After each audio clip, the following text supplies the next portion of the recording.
বড়দিনে কিছু রাশির জীবনে আসতে চলেছে সুখবর। কর্মক্ষেত্রে সাফল্য, আর্থিক উন্নতি, পারিবারিক সুখ সব মিলিয়ে পরিবর্তনের ইঙ্গিত স্পষ্ট। দেখে নিন কোন রাশির জন্য কি বার্তা থাকছে।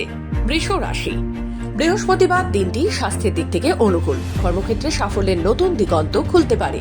সহকারী পার্টনারের সঙ্গে নতুন ব্যবসা শুরু করার পরিকল্পনা সফল হওয়ার সম্ভাবনা রয়েছে। মিথুন রাশি। দিনটি সুখবরে ভরা। নতুন চাকরির সুযোগ আসতে পারে। কোনো বন্ধুর মাধ্যমে বড় প্রতিষ্ঠানে কাজের প্রস্তাব পেতে পারেন, যা আর্থিক অবস্থাকে মজবুত করবে। কর্কট রাশি। জীবনে কিছু গুরুত্বপূর্ণ পরিবর্তন আনার সময় এসেছে। কর্মক্ষেত্রে পরিবেশে পরিবর্তন আনার পক্ষে লাভজনক হবে। কোনো প্রভাবশালী ব্যক্তির সঙ্গে যোগাযোগে আটকে থাকা কাজ আবার শুরু হতে পারে, ফলে অর্থনৈতিক উন্নতি হবে। সিংহ রাশি।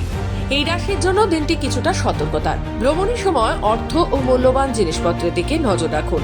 বড় কোনো বিনিয়োগ বা অফার পেলে ভালোভাবে যাচাই করে সিদ্ধান্ত নিন। কন্যা রাশি। ব্যবসায় বড় বিনিয়োগের পরিকল্পনা করতে পারেন, যা ভবিষ্যতে লাভ এনে দেবে। সম্পত্তি কেনার কথাও ভাবতে পারেন। স্বাস্থ্যের দিকে বিশেষ নজর দিন, কারণ আপনি বা পরিবারে কেউ মৌসুমী অসুস্থতায় ভুগতে পারেন। মূলত কোন রাশির জাতক বা জাতিকার ভাগ্যে কি রয়েছে সে বিষয়ে খবর বাংলার এটি কোনো নিজস্ব মতামত নয়, জ্যোতিষ ভিত্তিক সাধারণ তথ্য মাত্র। কোনো সিদ্ধান্ত নেওয়ার আগে অবশ্যই বিশেষজ্ঞ জ্যোতিষী দ্বারা পরামর্শ নিন।